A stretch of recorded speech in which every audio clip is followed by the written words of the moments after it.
Good evening, everyone. Can we stand to pray? Let us pray. Almighty God, we come to you in the name of Jesus Christ. We thank you for this time together, and we ask, as we gather here today, that you would guide the words and our actions, and may the words and actions be guided by the Holy Ghost. We thank you for this opportunity to be able to listen to our presenter. We pray that God, you would allow us to be open to what you have for us today. Bless our presenter as she makes her presentation. We ask your blessings upon all the persons who are in this room today. We ask you also, God, to bless the persons who have also joined online. Thank you for what you're going to do today. In Jesus' name we pray. Amen.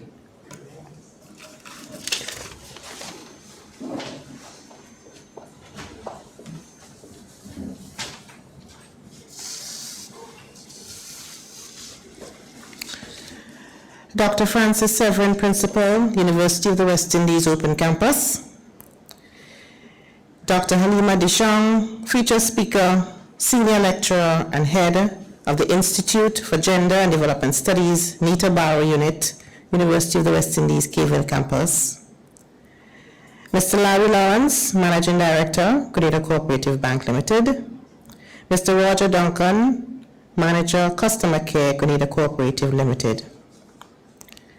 Ms. Jacqueline Pascal, Coordinator for the National Committee for the Prevention of Child Sexual Abuse, Ministry of Social Development. Ms. Jacinta Alexis, Senior Protocol Officer, Division of Gender and Family Studies, Ministry of Social Development. Special welcome to the Bristol family, Mr. James Bristol, Ambassador Gillian Bristol, Mrs. Ruth Bristol, and other family members. Colleagues, students from the wider UWI community, St. George's University, T.A. Marshall Community College, Westmoreland School, Presentation Brothers College. Ladies and gentlemen, at the site here with us this evening and those joining us virtually, very good evening to you. The University of the West Indies Open Campus Grenada warmly welcomes you to the 7th Annual Carol Bristol Distinguished Lecture Series. This lecture series falls in line with the university's AAA strategy of aligning itself as a means of meeting the needs of the community. Our Vice-Chancellor, Professor Sir Hilary Beckles, noted, and I quote, "Universities are not established to serve themselves. They are created for the benefit of the communities in which they are located," unquote. In this vein, these lectures are held to provide a platform for the community to engage in an intellectual discourse on social, economic, political, cultural, and ecological affairs. This year, we focus our attention on gender justice. We examine gender-related violence, the matter of unpaid labor as it relates to gender, and the complexity of care. Our featured speaker this evening is Dr. Halema De Chang. We have found in Dr. De Chang the embodiment of a Caribbean intellectual, one who has studied and critiqued our gender policies, advised regional governments on gender-based violence policies and laws, served at the United Nations in this regard. We are truly grateful to her for acquiescing to our request. We wish to sincerely thank our sponsor, Grenada Cooperative Bank Limited, for partnering with us for yet another year. Grenada Cooperative Bank has made and continues to make outstanding contributions to community development in the fields of education, health, sports, social services, culture, and the environment. We look forward to your continued support in the future. This lecture series was named in honor of Mr. Carol Bristol, QC, for his exemplary service to the University of the West Indies. For half a century, Mr. Bristol served the university, first as a tutor in the 1960s and as a member of the University of the West Indies Territorial Advisory Council and as president of the council for 15 years. His intellect, wit, benevolence, his stalwart leadership, and his indomitable spirit was an inspiration to us all. He understood the true beauty of life is to serve one's fellow man. It therefore gives me great pleasure to welcome you to this year's Carol Bristol Distinguished Lecture Series. I now invite the manager of Grenada Cooperative Bank to say a few words. Mr. Lawrence.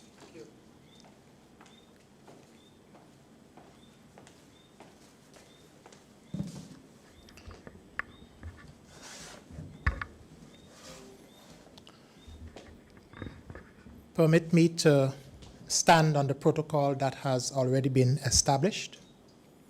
A very pleasant good evening, ladies and gentlemen. It gives me great pleasure to be both in the physical and virtual presence among you and on behalf of Grenada Cooperative Bank Limited as we await the 7th in a series of the Carol Bristol Distinguished Lecture. The bank is very pleased to once again be associated with this event. Support for educational development has been one of the main areas of the bank's community involvement over the years.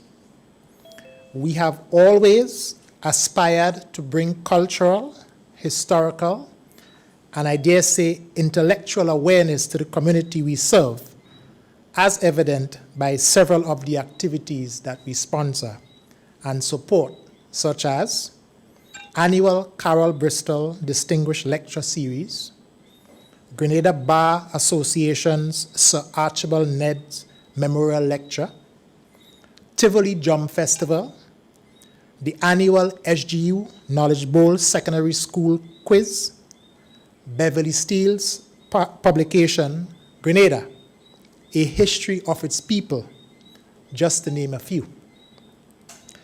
Being the only indigenous commercial Grenadian bank and one of the largest by asset size in the state of Grenada, we are pleased to be associated to this year's event once again, and to host Dr. Halema De Chang, researcher, author, educator, advisor, and social policy maker. As an evolving society, the myriad of complex gender-based issues, violence, and injustices admonish us as a nation and the wider Caribbean to become ever engaging, conversant, and revolutionary in our approaches and behavior to synergistically advance.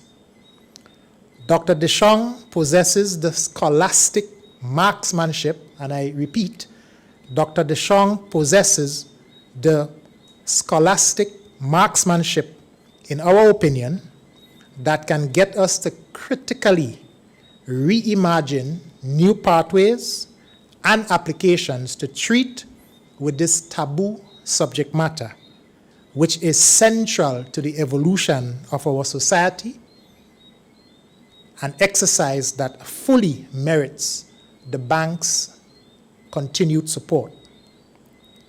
On behalf of the management and staff of the Grenada Cooperative Bank Limited, I wish to extend congratulations to the University of the West Indies Open Campus for hosting yet again this year's Co-op Bank-sponsored 7th Carol Bristol Distinguished Lecture Series, and welcome home Dr. Halima De Chang.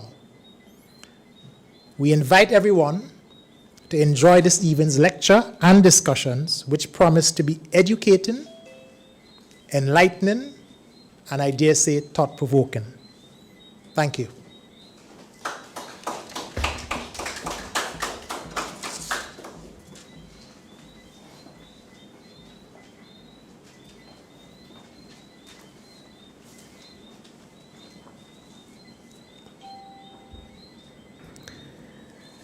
Dr. Halima De Chang is a senior lecturer and head of the Institute of Gender and Development Studies, Nita Barrow Unit at the University of the West Indies, Cave Hill campus.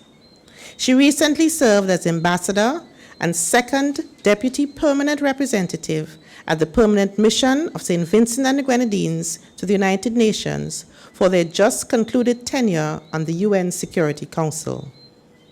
Dr. De Chang is of Vincentian and former national senior and under-23 netball player who has had the distinction of serving as captain of both teams. In 2000, she was named Vincentian Sportswoman of the Year, and she was the first Vincentian to be awarded a scholarship by the government of St. Vincent and the Grenadines for service as a national athlete, and was named a Vincentian Sports Ambassador in 2014. As a recipient of this scholarship, in 2004, Halima graduated with first-class honors and was class valedictorian at the University of the West Indies Cave Hill campus. She received a Bachelor of Arts in History with Literatures in English. During this period, she represented St. Vincent and the Grenadines at the International Netball Federation World Netball Championship in Jamaica, and featured prominently as part of the successful Cave Hill campus netball team during the inter-campus games, and represented the Cave Hill netball team in the Barbados National Netball Tournament. As a Wellcome Trust Fellowship recipient, she completed a Master's of Philosophy in Social Policy and was the first graduate of Salisis Cave Hill Graduate Program. Dr. De Chang was also awarded a Commonwealth Scholarship and completed a PhD in the School of Law at the University of Manchester with a focus on sociology of gender and violence. She spent 3 years in the UK, during which she represented the University of Manchester in netball and played for the Caribbean Diaspora netball team Flavor in the Manchester Evening League, and represented the Northern Thunder in the English Netball Super League. During her time in the UK, she received her Netball Empire accreditation from England's netball. As an experienced feminist researcher, she specializes in gender violence, feminist methodologies, anti-colonial feminisms, qualitative interviewing, and the analysis of talk and text. She is the co-editor of Methodologies in Caribbean Research on Gender and Sexuality, published in 2021. Her scholarly work is published in a number of journals and books. She is also a single and joint editor in 4 special issues of journals on feminist methodologies, men and masculinities, gender and sexuality, and feminism in the Caribbean. In 2015, she was a recipient of the UWI Cave Hill Campus Research Award for Outstanding Research. Dr. De Chang has advised Caribbean governments on gender-based violence policies and laws. She is the author of the St. Vincent and the Grenadines National Gender-Based Violence Action Plan, and was jointly designed the HFLE curriculum for post-secondary school students in St. Vincent and the Grenadines. During her time at the United Nations, she served as St. Vincent and the Grenadines expert on women, peace and security, children and armed conflict, youth, peace and security, and the protection of civilians.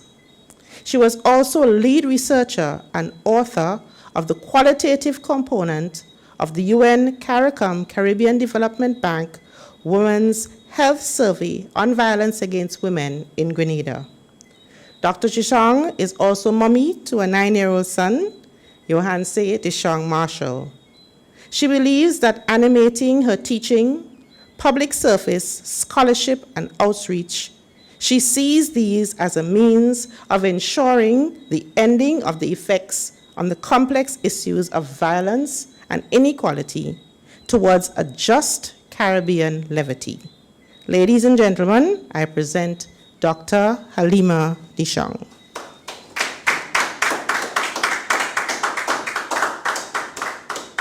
Thank you. Thank you so very much, Dr. Philip Dow, for a most generous introduction.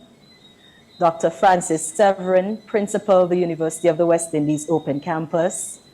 Professor, the Most Honorable V.U. Dean Barito, Professor Emerita of the University of the West Indies. Mr. Larry Lawrence, Managing Director, Grenada Cooperative Bank Limited. Mr. Roger Duncan, Manager Customer Care, Grenada Cooperative Bank Limited. Ms. Jacqueline Pascal, Coordinator, National Committee for the Prevention of Child Sexual Abuse, Ministry of Social Development, Housing and Community Development. Ms. Jacinta Alexis, Senior Program Officer, Division of Gender and Family Studies, Ministry of Social Development, Housing and Community Development. Special welcome to Ambassador Gillian Bristol, James Bristol, Ruth Bristol, and other members of the Bristol family, colleagues and students from the wider UWI community, St. George's University, T.A. Marisho Community College, Westmoreland School, and Presentation Brothers College, to my mom who is present here on our side, and to Dr. Wendy Grenades, my colleague and friend who is here with me as well, ladies and gentlemen at the Open Campus site, and all of you joining us virtually. Good evening, peace and blessings. I am truly humbled by the honor of having been asked to deliver the 7th distinguished lecture in a series which commemorates the extraordinary contribution of Mr. Carroll Bristol, QC, to our Caribbean. As you know, Carroll Bristol assumed the presidency of a number of organizations, including the Rotary Club of Grenada, the Grenada JCs, the West Indies JCs, the Grenada Bar Association, and Grenada Sports Council. A consummate service leader whose intellect and generosity of spirit remains etched in the memory of family, friends, and colleagues alike. His leadership in law in the OECS and in service organization has bequeathed us a legacy, an urgency, and a deep sense of responsibility to craft a just Caribbean. As a member faculty of the University of the West Indies, I take very seriously the privilege of delivering this evening's lecture in celebration of the life and work of Mr. Bristol, a Caribbean citizen whose love of and service to the university and the region remain uncompromising. Thank you again for this opportunity, for this honor to mark his legacy. Permit me also to share a sincere word of gratitude to Dr. Nicole Philip Dow, Head of Site of the Open Campus, University of the West Indies in Grenada, and her entire team for your warmth, guidance, and generous invitation, and for all of your work in organizing this lecture. Dr. Philip Dow, you're such a lovely spirit. Thank you especially for making the process a smooth one. I too, like Dr. Grenade last year, expressed regret for not delivering in person. Grenada holds a special place in my heart, as you've heard. It is the first country I ever visited, and I always experience a sense of returning to my second home when I touch down in Grenada. The whole place don't shell down, but I touch down. Of course, the exigencies of our time prevented my coming home. So here we are again, virtually. I wish also to acknowledge the contribution of the 6 previous speakers in this distinguished lecture series, noting, of course, their dedication to naming and dislodging enduring legacies of a violent colonialism and pervasive inequalities, with a view of achieving meaningful transformation in the lives of Caribbean people.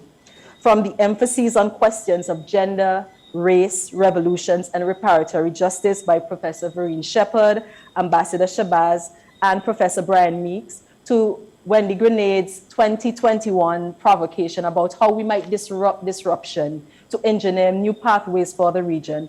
The arc of these lectures offer critical avenues for delineating Caribbean development. I joined this tradition as a Vincentian daughter of our region with a set of politics rooted in anti-racist, anti-colonial Caribbean feminist praxis.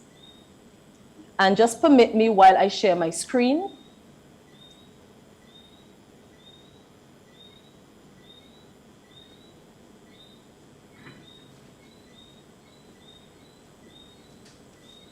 As a means through which to foreground this evening's lecture, I begin with excerpts from Merle Collins' 1985 collection, Because the Dawn Breaks, Olive Sr.'s 2021 pandemic poems, and George Lamin's essay, Maurice Bishop Lives.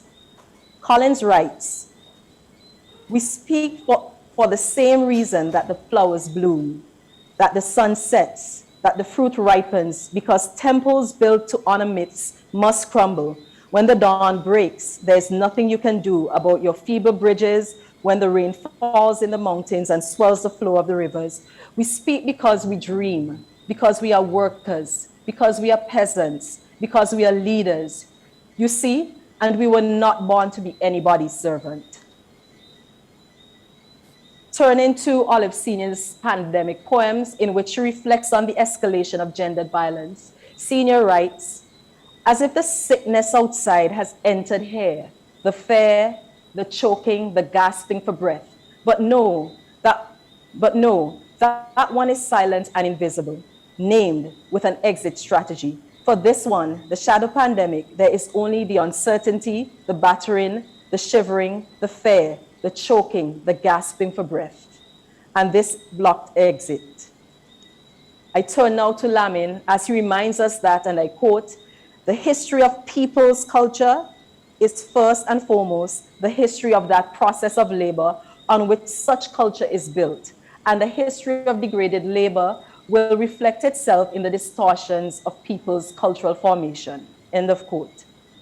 Collins' insistence on voicing as a radical act of self-definition, which generations of Caribbean people have always engaged, Senior's analysis of the increased intensity of gendered violence in the lives of women in times of crisis, and Lamin's reflection on the history of labor exploitation in the making of Caribbean cultural, social, political, and economic arrangements provide a critical starting point from which to explore my chosen topic, the pursuit of gender justice, violence, unpaid labor, and the complex of care.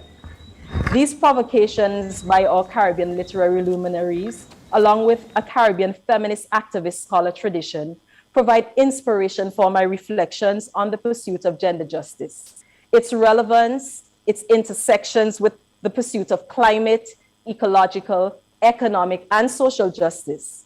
Central to Caribbean feminist organizing is a commitment to redressing unequal relations of power, which have historically disadvantaged differently located women.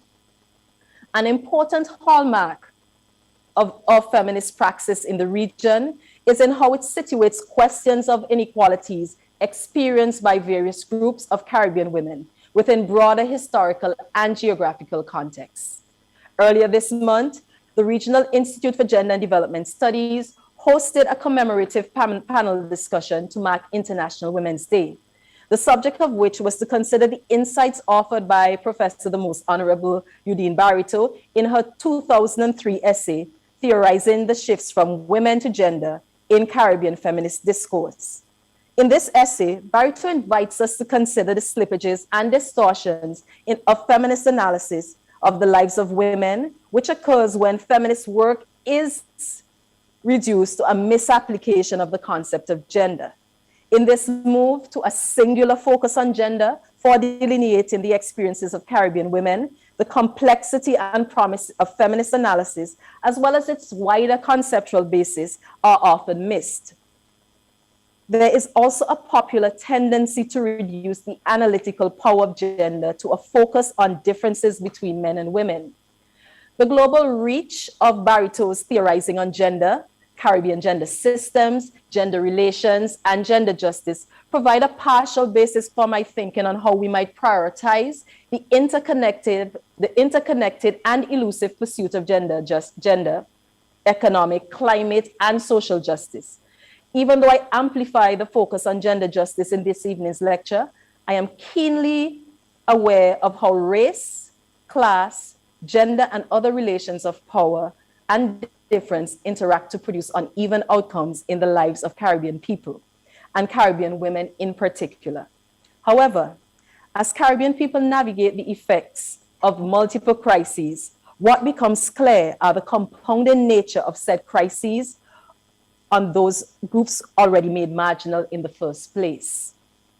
Through the prisms of gendered violence, unpaid labor, and care, I argue that until we confront and redress the most egregious manifestations of legacies of violence, labor exploitation, and the gendered complexities of care that disproportionately affect women, social transformation will remain elusive. Moreover, women's ability to participate in the economy, in family and other social networks, in decision-making, and to live autonomous lives are significantly compromised in contexts where the gendered ideals of care, the gendered organization of labor, and gendered violence continue to disproportionately affect us.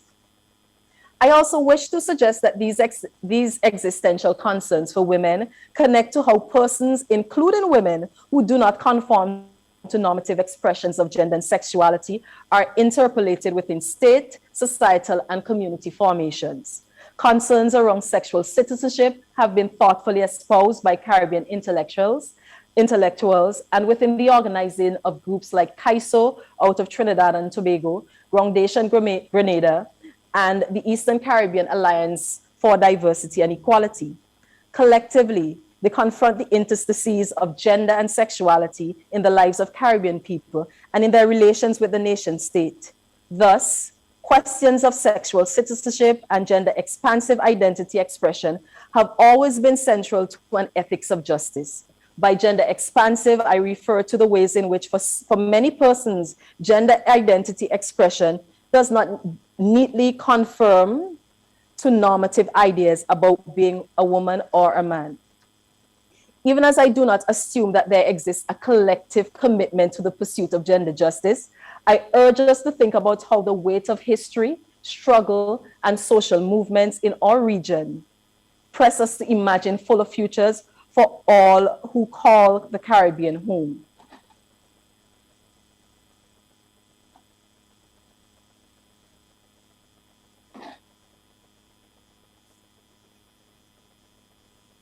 All who call the Caribbean home. The pursuit of gender justice requires that we complicate and confront gender in its complexity, the complications and harms that gender relations and systems produce in the lives of women and gender expansive folk, and how these might mobilize gender analytically to transform unjust social relations. It requires us to speak and act with the kind of revolutionary fervor prefigured within Caribbean radical traditions, with the intensity housed in Merle Collins's poetry, and that we do so in the knowledge that our very survival against systems of domination is in fact a revolutionary act. In 2004, Barito called on an ethics of justice to animate the state in its gender relations with women. On the surface, this cause appears reasonably enough, especially given the myriad regional and international conventions on gender equality to which Caribbean states are signatory, as well as state attempts to engage some level of gender mainstreaming. From the last 3 decades of the 20th century onward, several Caribbean community member states have become signatories to the Convention on the Elimination of All Forms of Discrimination Against Women, CEDAW. We've signed on to the Beijing Declaration and Platform for Action, adopted some aspects of carriacou model legislation on issues affecting women, created gender and gender-based violence policies and operational plans, developed women's and gender machineries, among other state-level commitments to redress gender inequalities. Notwithstanding these developments, gender justice remains elusive. Further, we have observed that in times of crises, there is a sharpening of uneven gender relations. The global health crisis and its attendant economic crisis, the climate crisis, the increased occurrence and intensity of natural disasters, all come with heightened levels of violence against women and girls, increased burden of care by women, for women, and reduced access to meaningful livelihoods, particularly for women. It is with this context in mind that I turn to Barito's Theorizing of Gender Justice, where she considers the state as her key unit of analysis, and from which we can extrapolate to address broader mechanisms, arrangements, relations, and practices which inhere inequality.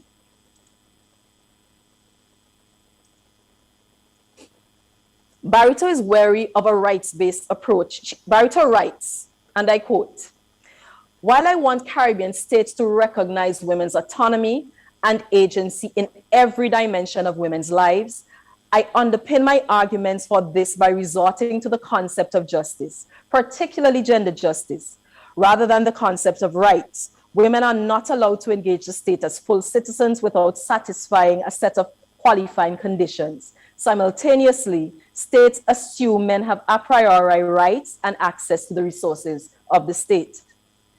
End of quote. Barito here is wary of a rights-based approach in which women's emancipation is reduced to an extension of privileges to women that have been traditionally associated with men, or in assigning to women that which is ideologically and materially the preserve of men, particularly privileged men. Gender justice, according to Barito,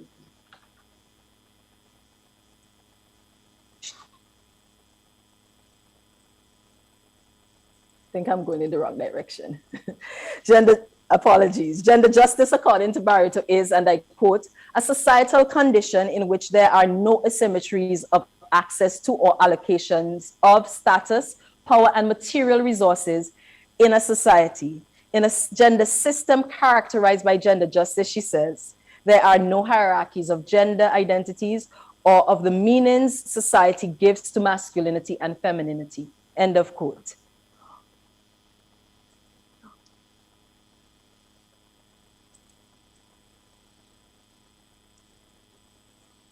Working toward gender justice requires exposing and eliminating the injustices revealed in feminist analysis, in which women, men, and gender expansive folk are either penalized, nor do they, according to Barito, receive undue privilege for the identities with which they clothe their biological, physiological selves. Further, her theorizing of Caribbean gender systems as inhering ideological and material dimensions in ways that are often masked in their presentations as normal and natural is applicable for exposing the operation of gender, broadly speaking. However, in societies with histories of European settler colonialism, gender never operates away from race and a range of other social relations of power and difference. In much of anti-colonial feminist writings, gender is regarded as a colonial modern institution, and as such, gender analysis in the Caribbean requires an anti-colonial reckoning with the term gender itself. Unfortunately, that is the stuff of a whole other lecture. Suffice it to say that when I engage Caribbean feminist gender analysis, I do so by complicating the operation of gender beyond the Western man-woman binary. It is against this backdrop that I turn to consider the experiences of gendered violence, unpaid labor, and the complex of care in the lives of Caribbean women, for what these experiences tell us about the impediments to and possibilities for creating just societies. In more than a decade of research on gendered violence, particularly on violence against women in intimate heterosexual relationships, I have observed that persons affected by, persons who perpetrate, and persons working to remediate the effects of violence explain these harms in ways that inhere the very dangerous gendered assumptions which produce such violence in the first place, whether in media, in interviews with women and men about men's violence against women in intimate relationships, or in interviews with state officials. Rationalizations, excuses, and explanations of gendered violence fall back on colonialist binary scripts of gender and sexuality. Ultimately, gendered violence occurs in a context where gender and sexuality intersect and are socially produced in particular times, spaces, and cultural contexts. In other words, gender and sexuality structure the context within which such violence persists. For example, both Vincentian and Grenadian women's reports of their experience of intimate partner violence demonstrate the dominance of men's proprietary posture towards women, or put differently, how men objectify women as property in their narratives. As lead researcher on the recent qualitative component of the UN Women Caribbean Development Bank CARICOM Women's Health Survey in Grenada, I observed a number of ways in which women's overall safety and autonomy remain significantly compromised as a consequence of gendered violence by men. I also made similar observations in early research on the same in St. Vincent and the Grenadines and in Barbados. Turning to the Grenada study, however, a number of familiar trends emerge. The experience of sexual violence by an intimate partner was reported by survivors as well as in interviews with key informants as widespread. Pseudonyms are used to differentiate among participants across all studies to protect their identity. And I want to share with you just some of the narratives that emerge from that work.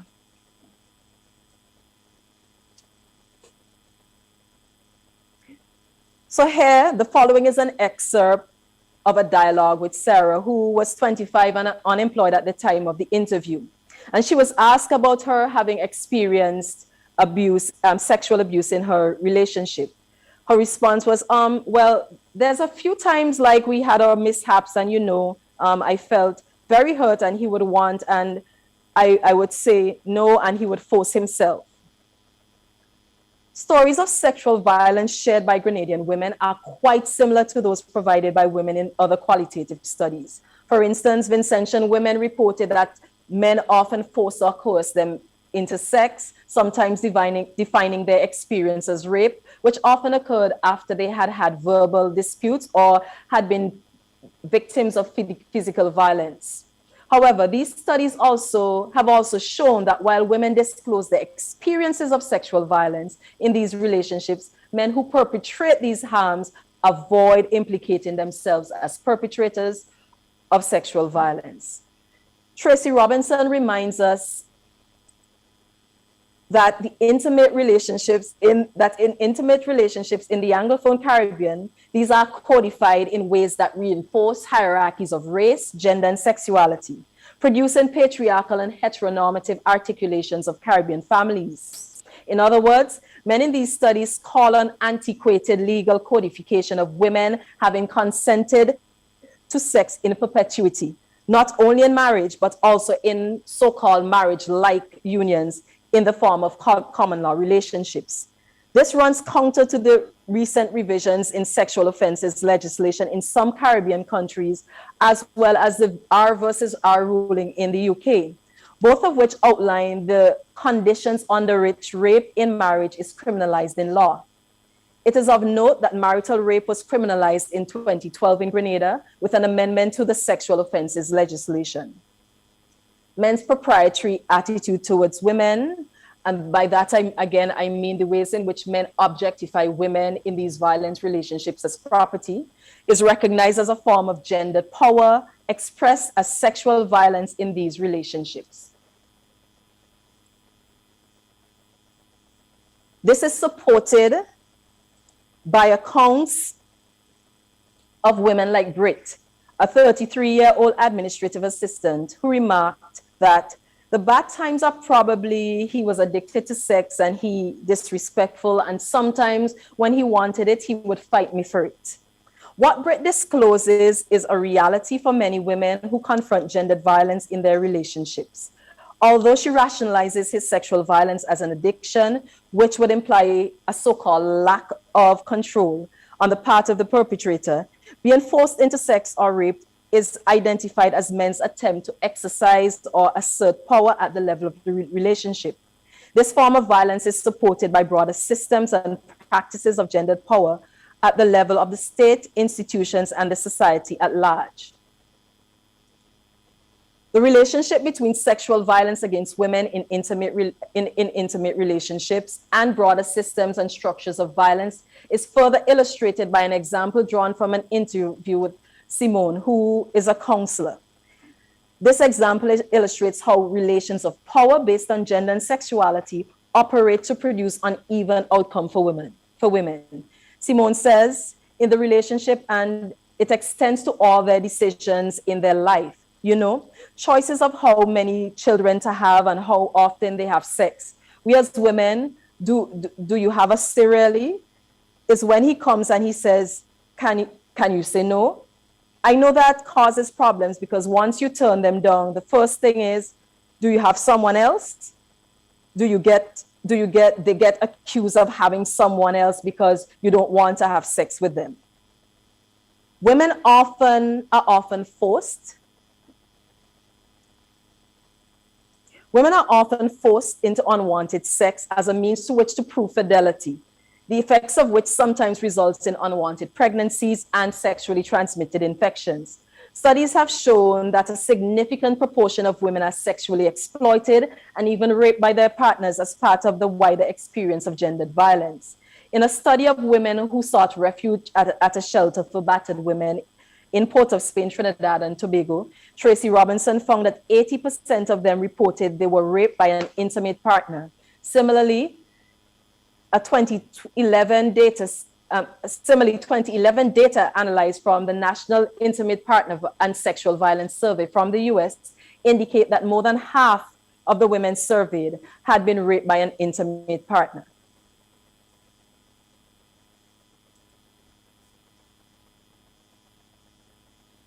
In Grenada, rates of intimate partner violence against women in heterosexual relationships are in keeping with world averages that indicate that 1 in 3 will experience violence in their lifetime. This is illustrated in the graph shown on your screen now.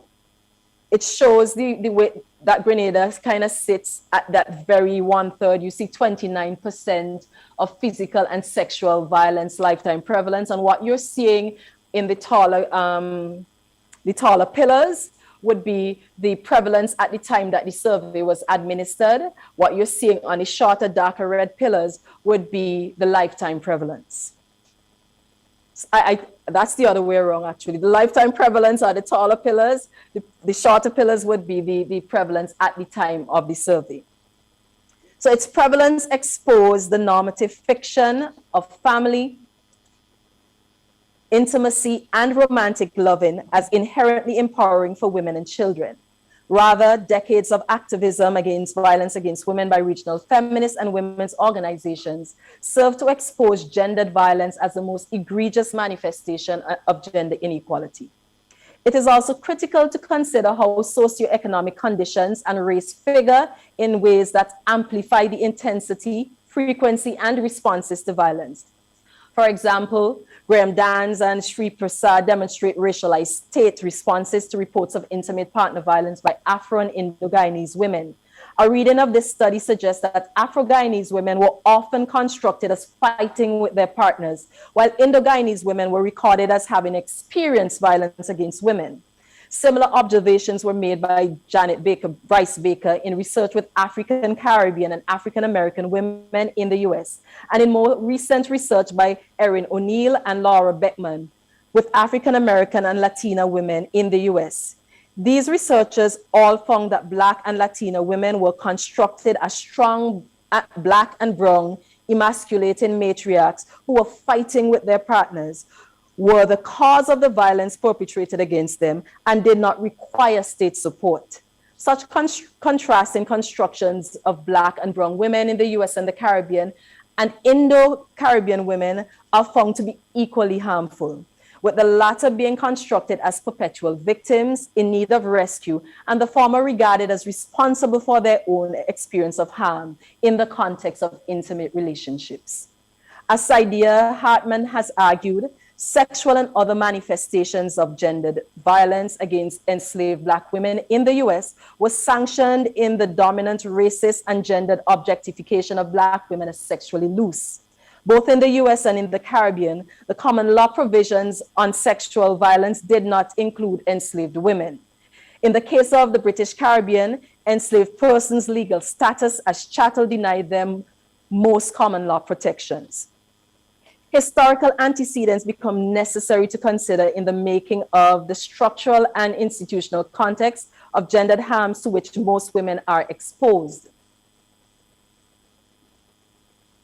Reflecting on the pervasiveness of various manifestations of gendered violence in Africa, Amina Mama calls on us to engage both historical and contemporary analyses. Mama writes, and I quote, "The collective African experience, being conquered by the colonizing powers, being culturally and materially subjected to 19th century European racial hierarchy, and its gender politics, being indoctrinated into all male European administrative systems, and facing the continuous flow of material and human resources from Africa to Europe has persistently affected all aspects of social, cultural, political, and economic life in post-colonial African states. Analyses offered in the work of Caribbean women's organizations like Sistren Theatre Collective and Red Thread, Sistren Theatre Collective out of Jamaica and Red Thread out of Guyana, also make visible the connections between gendered violence in the context of intimate relationships and in families, as well as these broader histories of violence.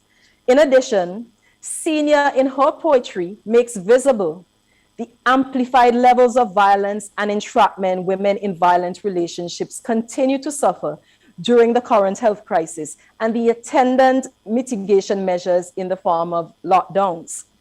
State responses in the region to mitigating these harms remain insufficient, given the absence of a critical gender responsive action across the board, and especially in times of crisis. This remains a key barrier in how our society's attempts at addressing social transformation occurs.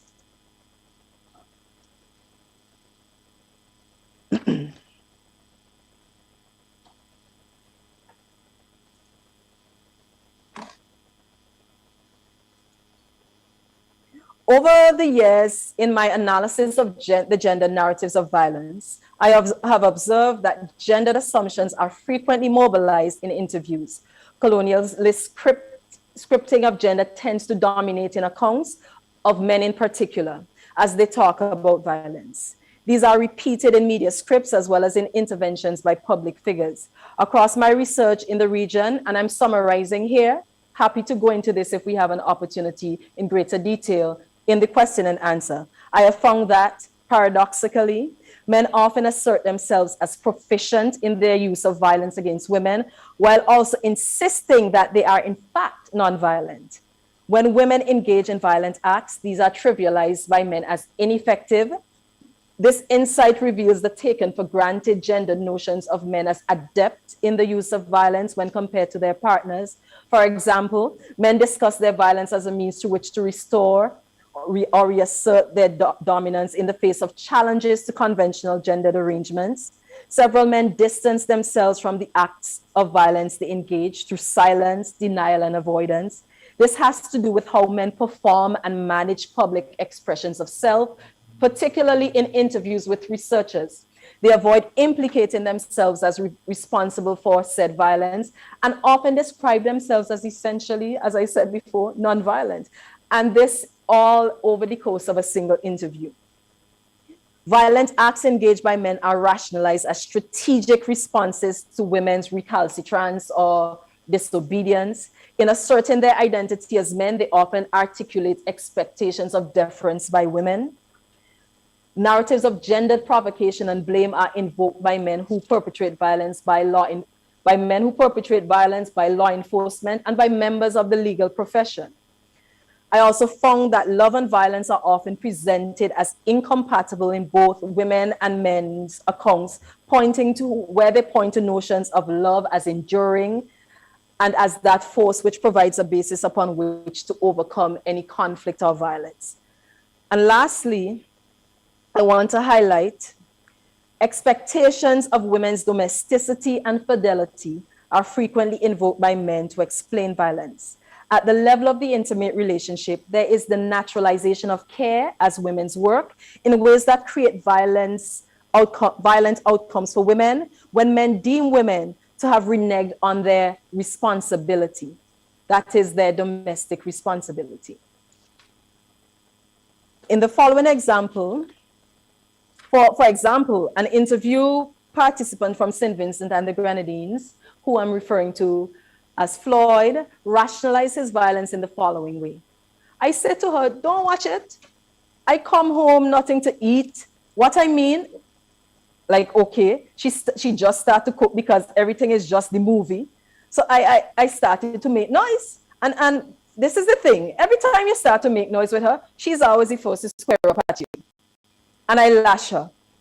And she is the kind of person when you lash, and tell her, listen, she doesn't stop. She feels just, she must get her revenge. Floyd's account provides a pathway for us to think about how violence, unpaid labor, and care are interconnected, not only at the level of the relationship, but also in how women navigate familial, societal, and global relations of power. Taking care of households, taking care of children, catering to men's physical, emotional, and sexual needs are often presented by men who perpetrate violence as ways in which women are required to function in families and relationships. In the interview with Floyd, he explained that a reasonable woman would return straight home. That a reasonable woman would return straight home after work to ensure her partner's evening meal is prepared, instead of spending time with her family of origin. This became the central rationalization for his violence.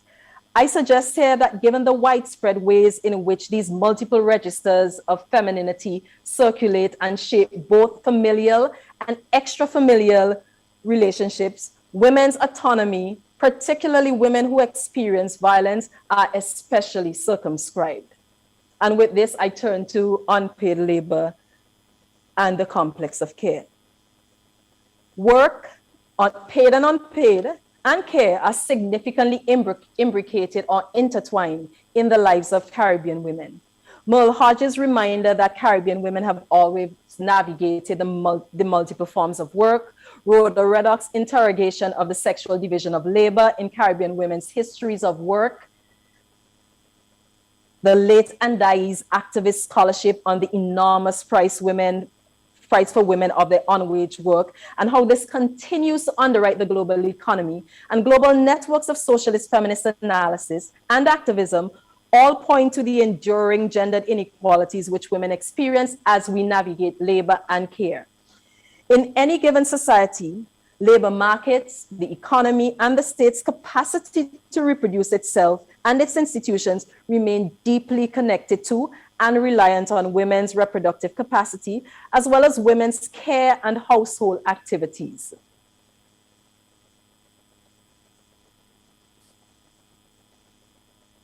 Globally, women spend between 2 and 10 times more than men on unpaid labor and care, as this graph that I'm now sharing with you shows.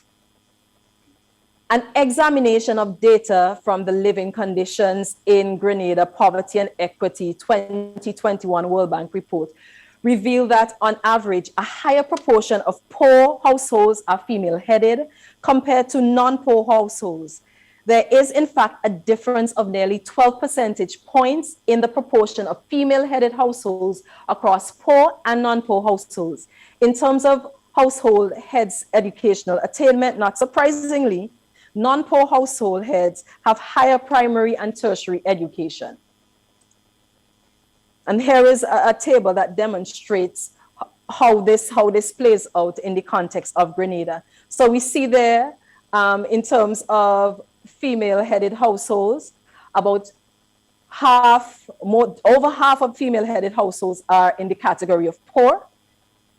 And we see here that, you know, it's slightly lower for men, just under 50% for men. And as the table shows, you see how this lines up with level of education for both poor and non-poor households.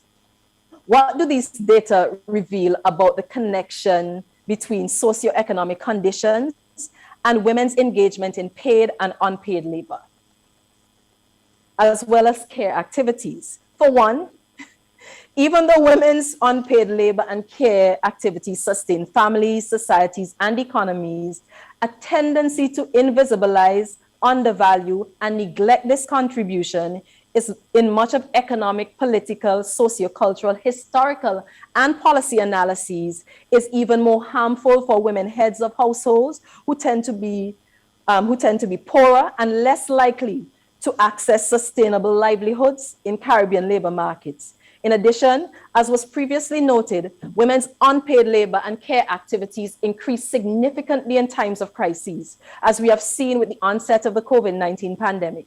In times of natural disasters, during which women and children are far more likely to be displaced as a consequence of climate change, in the face of food insecurity, and as countries confront economic precarity. In other words, the uneven burden of care and unpaid labor is even more acute for economically disadvantaged women. Further, colonial, neocolonial, and neoliberal extractivist global regimes serve to amplify the exploitation of women's unpaid labor, as Gertrude Zeifer-Torviki demonstrates in her analysis of the experiences of rural women farmers in Ghana. Torviki shows how these women resist the exploitation of their labor by large agro-industrial processing companies, making clear their desire to be landowners in ways that facilitate their subsistence and their engagement in familial care. Considering as well how gender notions of care materialize in Caribbean law, Tracy Robinson notes that the care required to sustain human existence remains privatized, feminized, and undervalued. She cites both ruptures and continuities in the legal codification of care. For example, with the introduction of the 1998 Trinidad and Tobago Cohabitational Relationships Act, some judges ruled with an appreciation that financial contributions and emotional and physical care are inextricably connected.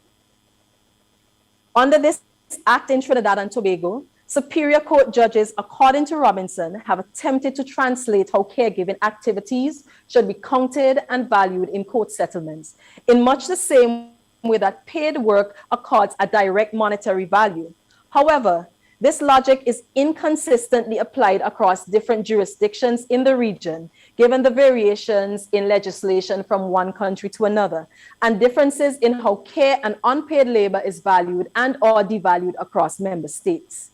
Caribbean feminists have also demonstrated the contribution of the late 20th century Wages for Housework campaign, as well as the transnational feminist drive to have states quantify the often invisibilized unpaid labor and care activities which women disproportionately undertake, and which continue to militate against women's ability to live fully autonomous lives. Underpinning the organization of work and care in women's lives is an ideological gender division of women's private unpaid household care activities on the one hand, and a masculinized public paid labor on the other. In the context of historical and contemporary forms of capitalism, neoliberal globalization, this produces materially uneven and disadvantageous outcomes for women and girls in particular. Andai has called for the need to measure women's unwage, or what she calls care work, as a key pillar of economies over time, which becomes even more onerous and exploitative for women coping with, for example, militarism and war, natural disasters, massive migrations, and intolerable debt. And those are the areas highlighted in Andai's analysis. Health, economic, ecological, and climate crises combine to form another in a series of inflection points in the Caribbean, for which the potency of Andai's analysis can be observed, applied, and complicated. The enduring feature of her contribution is a deep and abiding quest to change unequal structural arrangements based on race, class, and gender, which produce violence and various other harms in the lives of the majority of Caribbean people in general, and Caribbean women specifically. In this sense, structural and historical arrangements figure in how gendered and gendered inequalities create material harms in the lives of women. I connect the uneven burden of care and violence, as these are felt experiences that are in fact buttressed by a political economy that thrives on reproducing exploitative conditions for women and the most economically disadvantaged among us. Andai's theorizing and practice converges around a Marxist analysis of capitalism and class, a Caribbean intellectual tradition which centers race, settler colonialism, or what she calls race capitalism, as key to the making of the Caribbean, and to feminist analysis of gender, all of which are combined in unpacking women's experiences with unpaid labor, care, and violence. The advocacy to quantify women's care activities and women's unpaid labor in the form of housework, care for children, the infirm, the elderly, and adult men, remains a critical dimension of Caribbean and transnational feminist analysis and advocacy, from Red Thread's time use surveys in Guyana to regional calls by feminists in the 1980s and 90s for Caribbean states to quantify unpaid labor and women's care activities. The Caribbean, through its feminist, activist intellectuals, placed the issue as one central to the pursuit of gender justice. In 2021, it was reported that Grenada is among 4 Eastern Caribbean countries that will pilot a survey to measure what they term unpaid care as part of its national census. This work is currently underway and is regarded as a necessary step to assessing women's contribution to socioeconomic development. It builds on a history of collaboration among Caribbean and transnational feminists organizing on women's labor, Caribbean governments' expressed commitment to gender equality, and the role of international development agencies like UN Women in delivering on their mandate to achieve gender equality and the empowerment of women.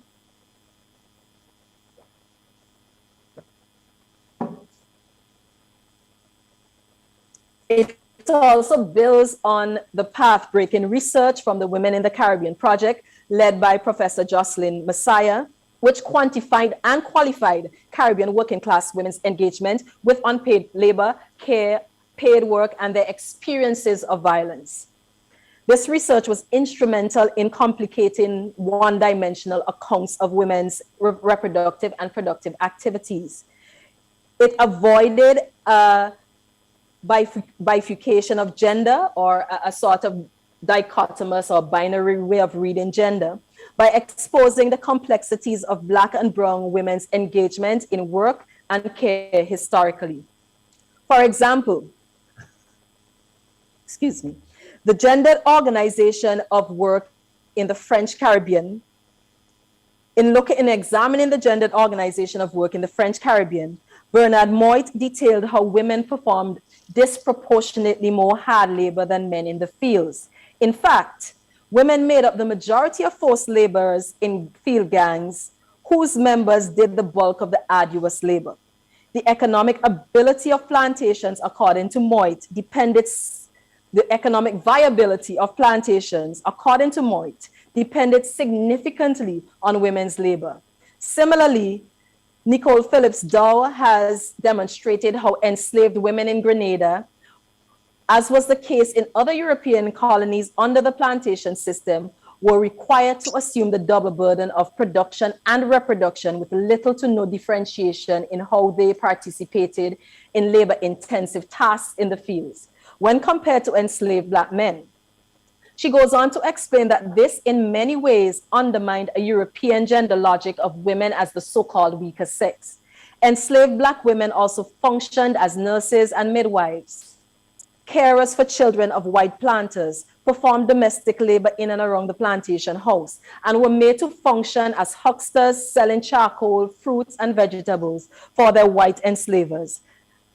Artisanal work was performed exclusively by men. These historical accounts reveal the ways in which race overdetermined and continues to animate the operation of gender relations, systems, and societies in post-colony plantation societies. Doing gender justice work in the region is also doing contextual work. It requires that we remain attentive to the racialized and gendered history of labor exploitation and how, as Lamin has urged, these shape our consciousness, social arrangements, and material realities.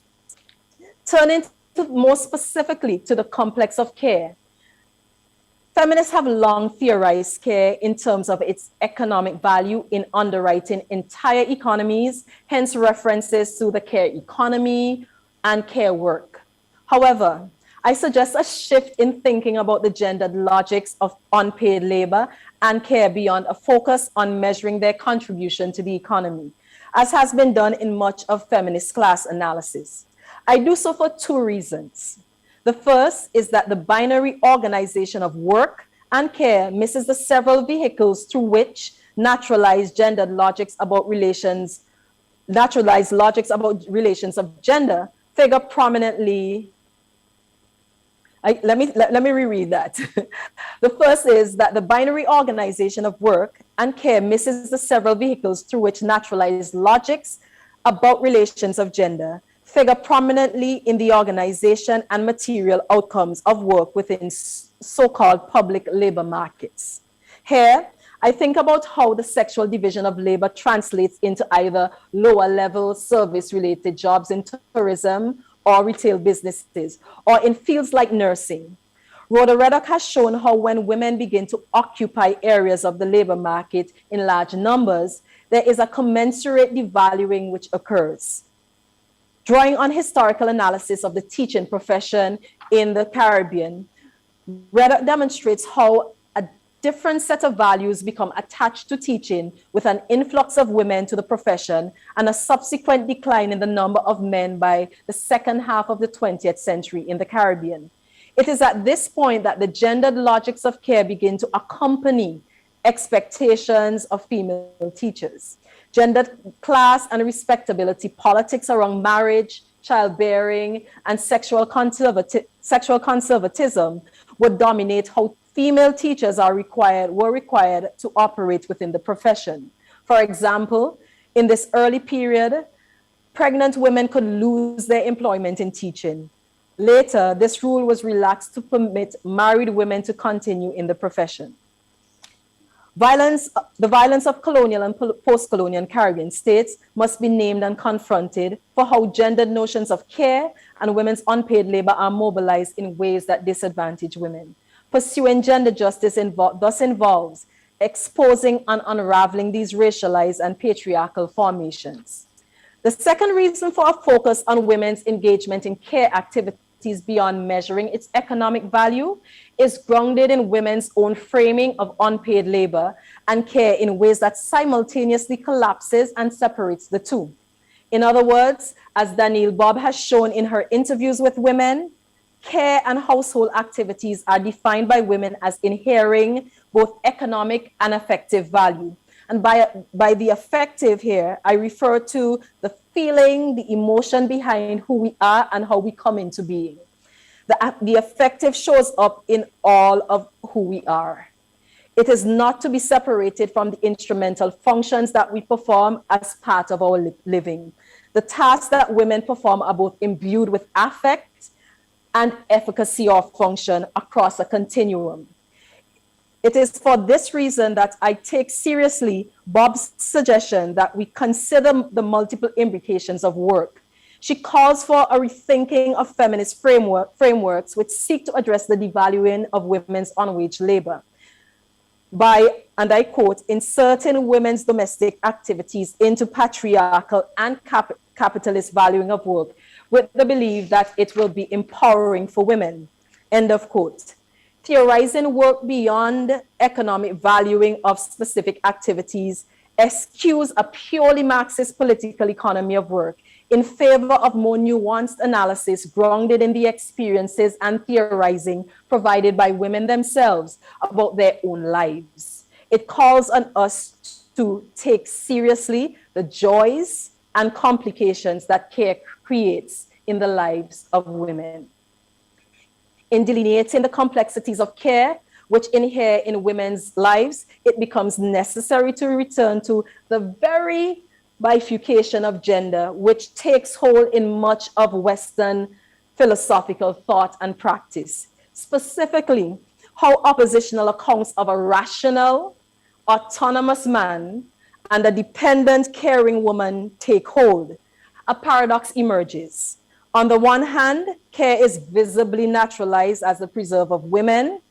On the other hand, there is a relative invisibility and mystification of the activities assigned and or engaged by women as care.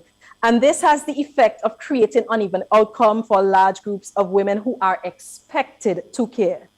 If naturalized as work or activities for which women are inherently expected to engage, then it reduces any requirement by men to be proficient at care.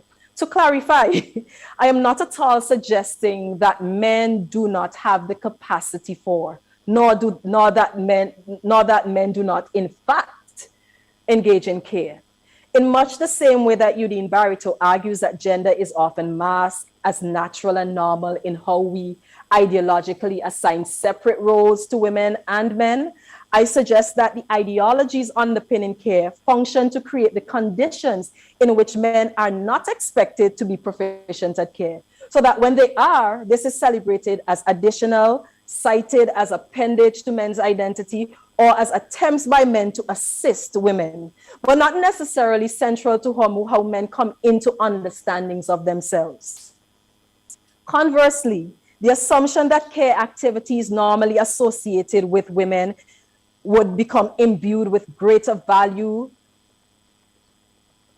is undermined. But the assumption that if men engage the traditional activities that are associated with care that we assign to women, that somehow when men do them, they would become imbued with greater value, is undermined by patterns of male domination and leadership emerging in professions conventionally conceived as an extension of women's care. For example, consider the ways in which men become administrators at a faster rate when they enter professions in healthcare.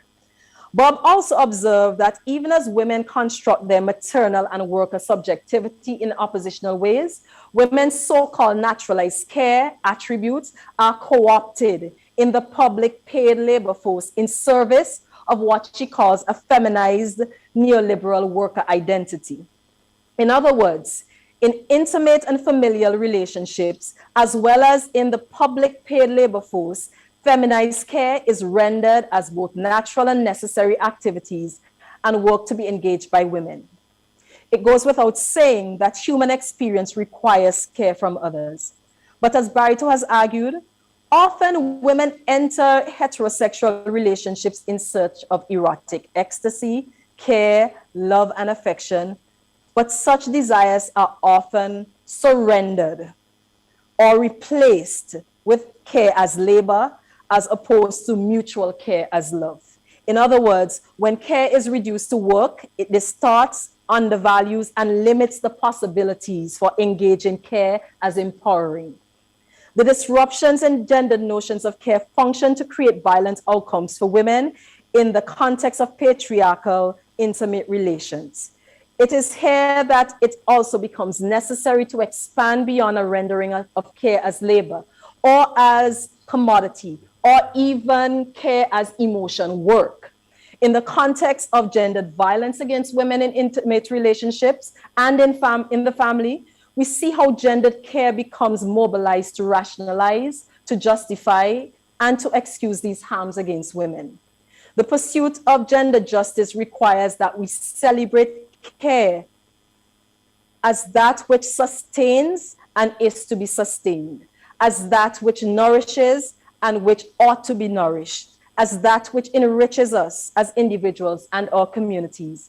Care should never be mobilized as a bulwark for gendered violence, of the gendered violence of the state, for capitalist and neoliberal accumulation, or in interpersonal relationships to explain violence. As I conclude, I wish to underscore the urgent need to delink care from these colonialist scripting of gender if we are to achieve the kind of material changes necessary for meaningful transformation. The immense contribution of feminists toward an economic valuing of women's paid work and care should not be lost. However, addressing the taken for granted ways in which care and unpaid domestic labor is devalued as women's work and their centrality to how women are engaged in their relations with the state, in families, in relationships, in communities, and in the global political economy must feature as part of our ongoing project of decolonization. This must be driven from within. A reconfigured engagement on questions of justice, equity, and equality that takes account of the complex of gendered violence, unpaid labor, and care should feature in how we create and implement policies and legislation, in how law enforcement engages women and children who report gendered violence, in how we consider shifts in the labor market and in how states and societies, as well as communities, relate to women. Care must be rendered for the potential it houses in eliminating violence. Its potential to heal and empower must be tapped as an infinite resource for personal, familial, and collective social transformation. For women, uprooting the gender distortions of care remain critical. Returning to senior, we are reminded of how alarmingly more acute these distortions and dangers have become for women in a health crisis. That metaphor of gasping for breath, with its equally literal manifestation as we continue to record deaths of women to intimate partner homicide. The uncertainty of escape when one's exit is blocked, as senior writes. If there be no other reason for us to apprehend gender justice, let us at least commit to life and living over death. Our measure of progress is not that we've survived histories of violence and dispossession, but that we uproot the mechanisms of power that permit a just Caribbean liberty. Peace and blessings, and thank you for listening.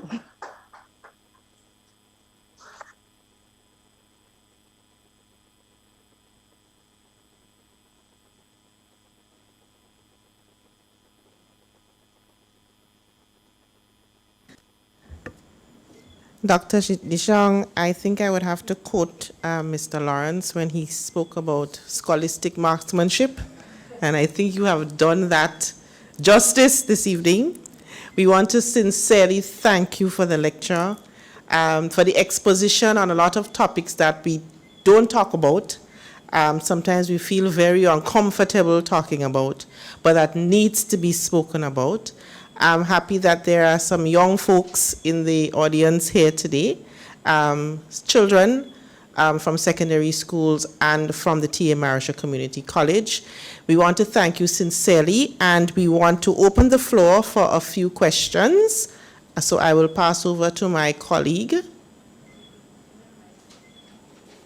We are sending the questions. Mrs. Keisha Comijong Branch is our program officer in Grenada, and she has been looking at the chat and seeing all of the questions. So she's going to ask you those questions now. I have some myself, so I'll give her as well. So we'll just open the mic for questions.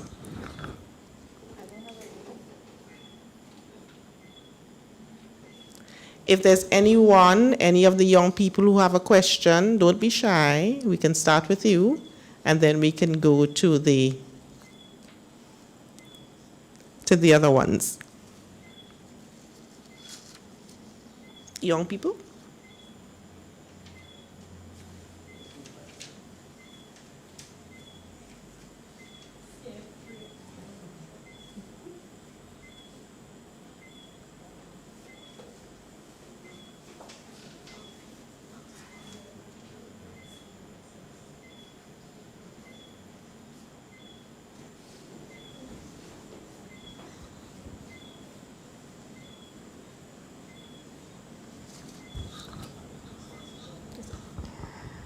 Good evening, everyone. The first question, would you say that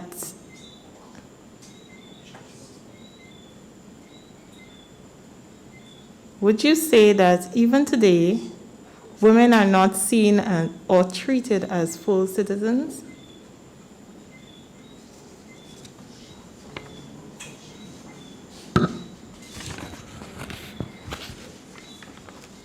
Just thank you for the question. Just to be clear, do you prefer me to take a group, or do you want me to respond one by one? You can respond to that one. Okay, thank you. I didn't get your name, but thank you for your question. And I would say yours is a big question. It's the stuff of I think, an entire series, not just a lecture.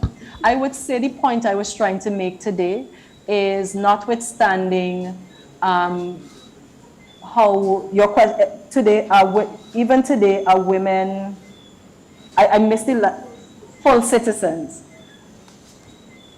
I would say I can answer this by thinking about how if I take a review of how women are positioned in policies, law, if I take a view of the state in particular, there are ways in which Caribbean states have functioned or worked to redress a lot of historical inequalities through the work of feminist organizations throughout the region, mobilizing for change, through Caribbean governments' commitments to a number of international treaties, but notwithstanding those expressions or an explicit statement in some instances by Caribbean government, there's so many ways in which full citizenship continue to be denied. If we take, for instance, the question of migration status, and how it still remains in a few Caribbean countries, Bahamas included, where citizenship cannot be passed on from a woman who is legally married to a man who is non-Bahamian. But the reverse is true. And that was very much so the law for a very long time. And it tells us something about how Caribbean states read women. They read women in relation to their relationship status, in relation to, as Michelle Rowley says to us, in terms of them as maternal subjects, so the capacity to reproduce. But there are many ways in which women are unable to access the same kinds of protection and rights as men. And some of this is in terms of enshrined in our Caribbean constitutions, but at the level of law, it is still the case. Gender-based violence, in my view, is a key measure by which we can pose questions about women's citizenship. The extent to which this happens in the context of families, at the level of the state where insufficient protections remain, at the level of policy and at the level of action. So we have done a lot by way of, and through again the advocacy and work of Caribbean feminists organizing, we have done a lot by way of legislating, creating a Domestic Violence Act, revising our sexual offenses legislation. But when you see the reports, especially in some of the research I have done, of the inconsistent ways in which law enforcement, for instance, engage women who report gendered violence, it tells us something about the extent to which policies and laws and practice, there is this disconnect. So I would say there are too many examples to suggest that women are rendered full citizens in the Caribbean. By the same token, however, none of this was an attempt to construct Caribbean women as always already victims, as inherently victims. By no means. This is actually an attempt by me to show the ways in which unequal relations of power continue to animate the lives of Caribbean women, notwithstanding our capacity to assert autonomy, our capacity to live, and our practice, I would say, to live autonomous lives. There are still too many instances at the level of law, at the level of policy, at the level of practice that delimit the question of citizenship. And I do think there's a lot of really great Caribbean work that looks to actually unpick questions of citizenship and how gender and sexuality in particular, and class, continue to be ways in which too many people in our region are marginalized and subjected to inequality. So my short answer is no, and my long answer is there is a body of Caribbean work that analyzing the ways in which women's citizenship continues to be circumscribed in the region. Thank you, Dr. De Chang. I have one question from an anonymous person. The corporate culture is evolving with significant disparities in the way that women are treated and paid. It is somewhat of a pseudo-equality. What strategies would you recommend should be employed to break the proverbial glass ceiling? I didn't hear the first part of the question. I'm just struggling to hear a little bit on my side. The corporate culture is evolving with significant disparities in the way that women are treated and paid. It is somewhat of a pseudo-quality. What strategies would you recommend should be employed to break the proverbial glass ceiling? Right. I heard pseudo equality and the suggestion that the corporate culture is evolving and the strategies necessary to break the proverbial glass ceiling. Yes, that's right. So for me, I think it's important to situate corporate culture within broader systems of power that produce said culture. I think it's important for us to understand how women are located in this space and how the location of women become complicated by the reality of class, the realities of race, and the realities of gender. So for instance, one of the things that we talk about quite a bit, and she's right to suggest that in many ways, the private sector, the boardrooms are by and large, the top seats of power, especially private sector, are still largely male dominated. And this has serious implications for women's economic empowerment. However, the domination is not only by gender, but a particular class of men. So, I have colleagues here who do work on, business history like Dr. Carter and merchant capital like Don Marshall. And in their work, they trace the ways in which, historically, if you look at where money tends to be concentrated, you will see both class and gendered inequality. And in some ways, that is also racialized. So I think situating corporate culture in that broader history, but also thinking about the ways in which what exactly is militating against women's ability to access these spaces. And when women do access these spaces, what might it mean for transformation, or what might it not mean for transformation? For me, I've not done research in that area, but I would say it really becomes necessary to situate corporate culture within larger structures, within larger economic and social structures. Because I think we will begin to see how we must kind of do our analysis by both gender and class for thinking through who has access and who might be denied access. A lot of work has been done recently to look at the extent to which women are prevented. There are serious barriers to women being able to access credit and finance in terms of their entrepreneurial pursuits, right?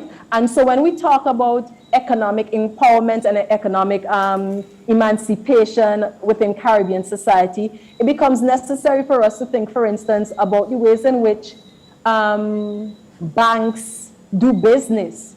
I have to say, I meant to say thank you to Mr. Lawrence for being as manager and director of the Grenada Cooperative Bank, for sponsoring this lecture, but also that you have something, you have an entity called Grenada Cooperative Bank that is of Grenada and of Grenadians. I think those spaces provide possibilities for us to shape the kind of business culture, the kind of corporate culture we expect to see. Because where government can make changes as it relates to the public sector, they're more hard-pressed to make those kind of changes in the corporate sector. So where we spend our money is with whom we do business matters, and it should send a signal as consumers. We are more than 50%. And that should tell us something about the power that we might have to mobilize. And I say this with a great appreciation for the operation of power and capitalism and how global capital flow functions. I think there's a lot of hard work to do. I would say read the work of Camille. I think Professor Barito is here, but Professor Barito's student who's done quite a bit, former student who is now the registrar of University of Trinidad and Tobago. I'm forgetting Dr. Camille's surname, but she's done quite a bit of work on leadership and what this means in terms of women's ability to access those kinds of spaces. Thank you.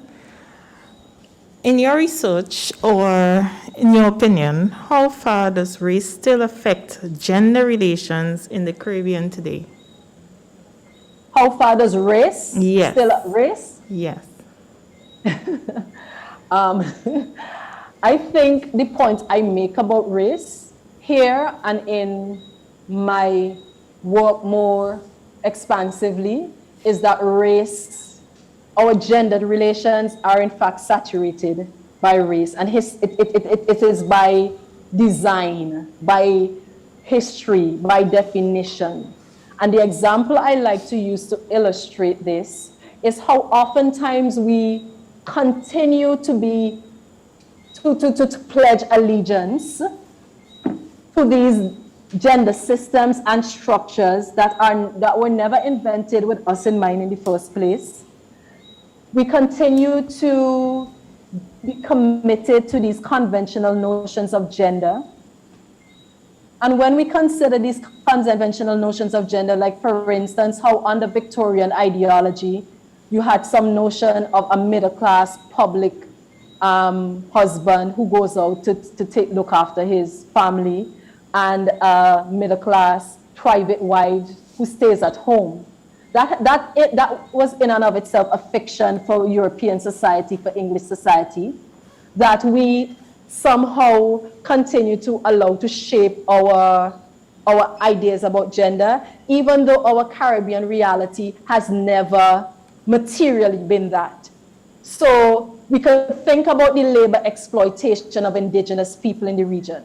We could think about the exploitation of African enslaved persons in the region. The fact that when we arrived and when Indo-Caribbean women arrived, we all arrived as labor.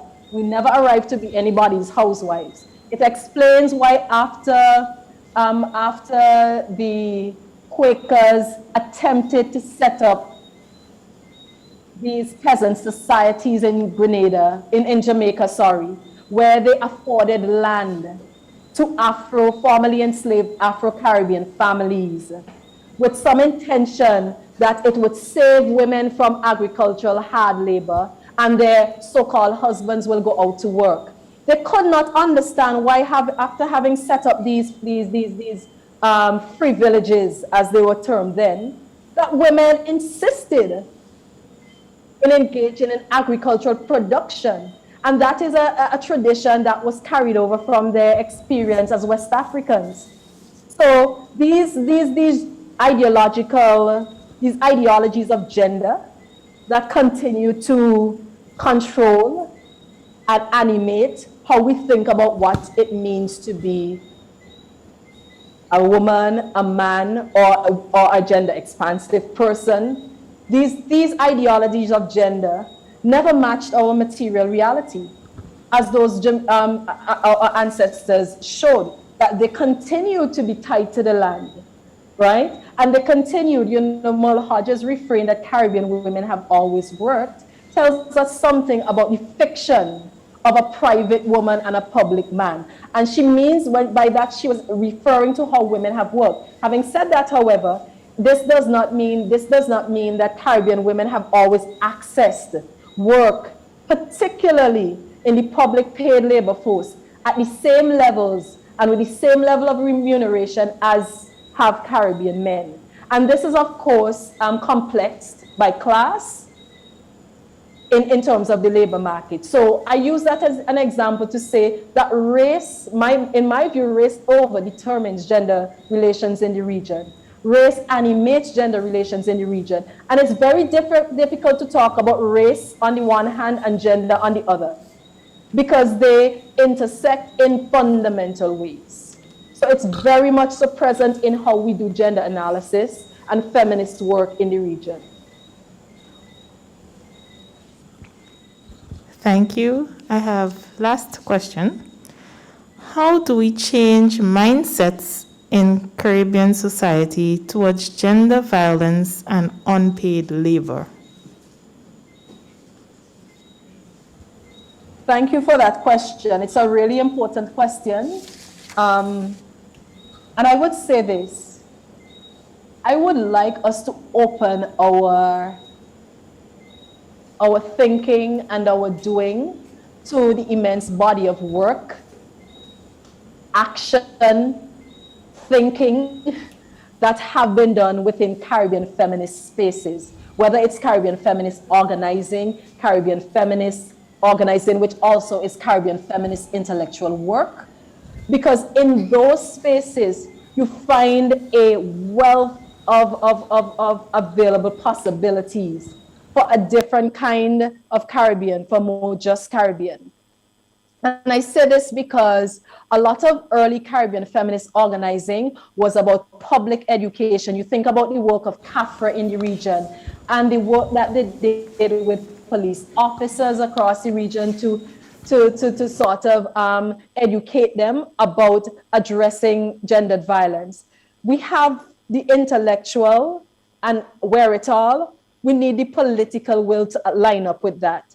I must say that there are so many wonderful initiatives being undertaken within Grenada to seek to address gendered violence, from the policy that exists, from the kind of overarching plan which exists, and the fact that work has to be continued to be funded. But I would say that we should not take for granted the importance of reinforcing, the importance of working with young people, you know, at the level of education. St. Vincent and the Grenadines recently redesigned an HFLE curriculum for its technical and vocational schools, where it did not exist before. And with the support of the Caribbean Development Bank, they actually ensured that education and action on gender, what is gender, what do we mean by gender, and its relationship to gender-based violence, as well as a redesign of the kind of education around sex and sexuality for those young adults who go to the technical and vocational schools throughout St. Vincent and the Grenadines.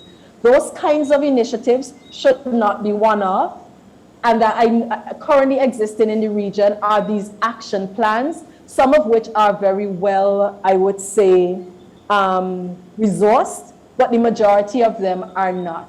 And to me, that's a huge plank of the work, but the work needs to happen at so many levels, at the level of the community, at the level of families, at the level of the state, at the level of, you know, the fact that we have Caribbean ways of doing, like Walter Rodney's notion of grounding, right? We need to return to those ways of doing and thinking, but when we return to them, we need to return to them with different possibilities imagined. And so I would say public education, what we put out there in media matters. It matters that we hold media accountable for the kind of messages that are circulated. Media, and I see sometimes in work I've done with Dr. Tanya Haynes, when we ask media, persons who work in media, why do they report on gendered violence in the way that they do, in some very kind of harm-producing ways? They say we are simply reporting what we receive from courts, right? But that is not the case. In our analysis, we found that there are many ways in which they sensationalize, but they reproduce some very harmful assumptions, and they trivialize what are felt experiences, particularly for women and children. So I would say that the work is plenty, manifold, and must be, it requires people to be committed. It requires states to be committed. It requires political will. And it must be ongoing. We must be relentless. Dr. De Chang, we said that was the last question, but we have a student here who would like to ask you a question. So I would like you to stand and ask your question, please. Here's the mic. Thank you. Good night. The question I wanted to ask was, do you think the governments in the Caribbean should start giving access or grants to women that do housework or stay at home, and they do most of the work in the house? Do you think they should start giving grants to the women to help build their families? Thank you for that very tough question. But a very good question, and it's a question that has occupied feminists for quite some time. And it's a question that was at the center of the Wages for Housework campaign. I think before we even get to whether government should give grants to women for housework, that we need to think about democratizing housework and care. And I do think there's a way in which states and communities have to figure out how we approach valuing care work, because there's a monetary value to be attached that I think has been the intention of the Wages for Housework campaign. But I also want us to think about the ways that we may not want to reduce in economic ways, the whole push to household. I think that we could think about a reorganized, a reoriented labor market that better reflects the organization of work and care in our societies. And I think we have to work at different purposes. For instance, the question of childcare. Childcare by and large falls to women in households. And this is not to suggest that men don't take care of children, right? But what about if we had better ways for thinking about who should care for children? Because if we consider that the majority of women who are caring are also engaged in paid employment, that for the majority of families, you actually need how our societies are organized by class and socioeconomic circumstances. Most households require its adult members to work. And once work is available, those adult members will engage in, when I say work, sorry, I mean paid work. So then where should the responsibility for care lie? And that, I think, is a larger question we need to really answer, that there needs to be more support for the care of children. There needs to be, in order to allow for the democratizing of care. I think the large point I was trying to make is that we need to delink care as exclusively women's work, and by extension, or exclusively women's activities, and by extension, a devaluing of said care. So for me, there has to be a way in which we reorient the question of trying to place a monetary value on care, but rather how we reorient care as something for which we are all responsible.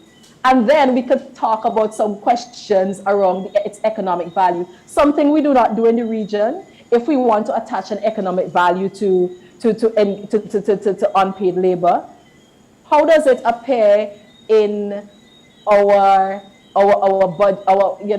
things like budgets, or how we measure GDP, etc. So for me, before we get to assigning monetary value and passing this on to households, there are other things we can do as states to democratize care, would be my answer. And thanks for that very hard question. A very thoughtful student you have there, Dr. Philip Doe. Dr. De Chang, we want to say thank you, our sincerest thank yous for your delivery of this year's lecture. We want to say thank you again to Grenada Cooperative Bank for sponsoring the lecture again this year. And we want to say thank you for our small audience that we had here this evening. Thank you for Dr. Charmaine Christopher for saying the opening prayer for us. Thank you to Westmoreland and T.A. Marisha Community College for coming out. And thank you to our Westmoreland son, Ojas. Thank you for your question. That's the thought-provoking question that you just got a while ago. Thank you to Dr. Grenade. I know that she's there. Thank you so much for leading me in the direction to Dr. De Chang. And thank you so much for always supporting us in things like these. So ladies and gentlemen, those of you who are listening to us online, we want to say sincere thank you for joining us this evening, and we do look forward to seeing you again next year around the same time for the 8th annual Carol Bristol Distinguished Lecture Series. Once again, thank you very much and good night. Good night. Thank you all as well. Good night.